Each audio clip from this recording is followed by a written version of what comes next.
viral video of a fight between what appears to be movie titans Tom Cruise and Brad Pitt. Watch this. Intense, right? Well, it's a fake.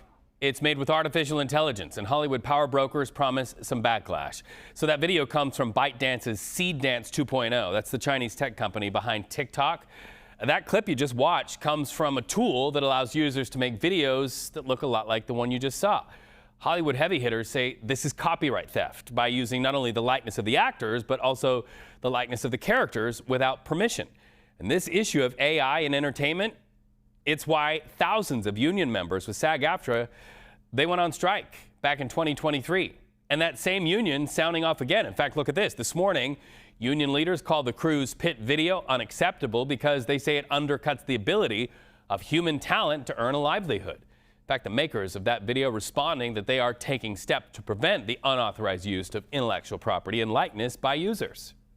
Live now to Hollywood actor Sean Astin, who is also, by the way, the president of SAG-AFTRA. So, Sean, first of all, good to have you with us. In full disclosure, right off the top, I have to disclose to our viewers, I myself am a member of the union that you lead.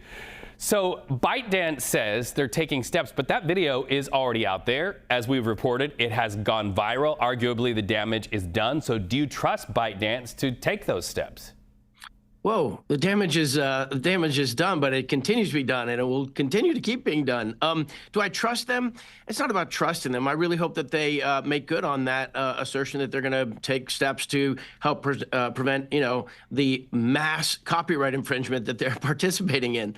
But we can't sit around and wait for that. We have to take steps. So we're in the middle of a contract negotiation now. And we've also put forward legislation that has bipartisan support, the No Fakes Act, that would establish the first individual intellectual property right. So, I should own my own face and my own voice, and you shouldn't be able to depict me in situations or settings and saying things that I would never do or say. And so, and it's not just Tom Cruise and Brad Pitt. That's obviously wrong, but this affects everyone. Children can be depicted in ways that are not proper. So we have to have a national standard for how to, legally deal with this stuff. So that's there. People can communicate with their representatives and say, hey, No Fakes Act is something that should be happening like right now. So in a concrete way, the No Fakes Act before legislators right now, of course, you talk about negotiations, but we often see in Hollywood and other industries, negotiations, they can fail, and oftentimes the choice after that is to authorize to go on strike. Are you saying that SAG-AFTRA is willing to lead a strike on this point? Any labor union in a negotiation has to reserve all of its rights, but in this, the companies and labor and talent are completely aligned. The studios, Google and OpenAI itself, and IBM and others are all interested in seeing this this federal legislation get passed. So, strikes are a sacrifice that no one ever wants to make. Right now, we are engaged in conversations with people who want to make a deal. So that's what we're about doing, and we want to be responsible. We want to be. We also have to protect our members. So that's what we do. Something as I study this issue, obviously ByteDance is in China, which raises the questions on what realistically can be done in the United States to regulate a Chinese company's technology. Yes or no, if possible, would your union boycott productions in China? I don't even know what that would look like.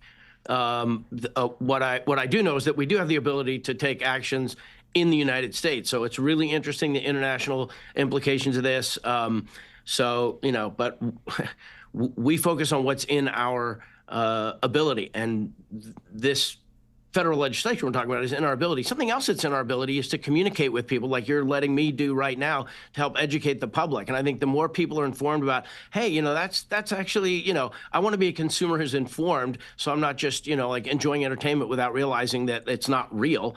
I think between bargaining, education, legislation, it's an all hands on deck moment for us.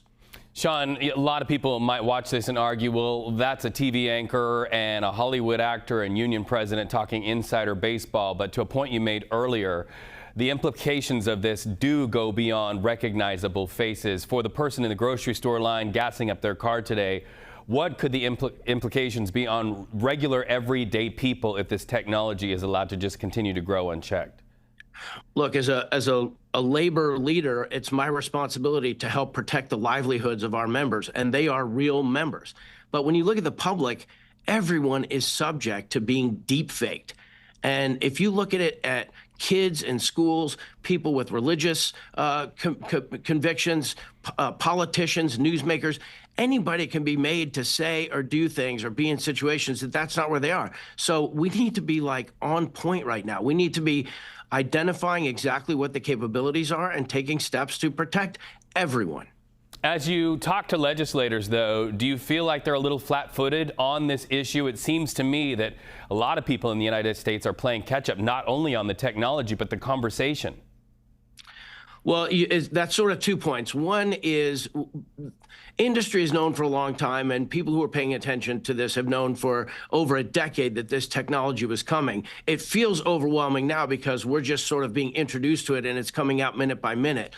But I wouldn't say that legislators are being caught flat-footed. The fact is they are swarmed with all kinds of bills. You know, the New York governor, the California governor have signed AI protections. So this is a bipartisan effort that we have.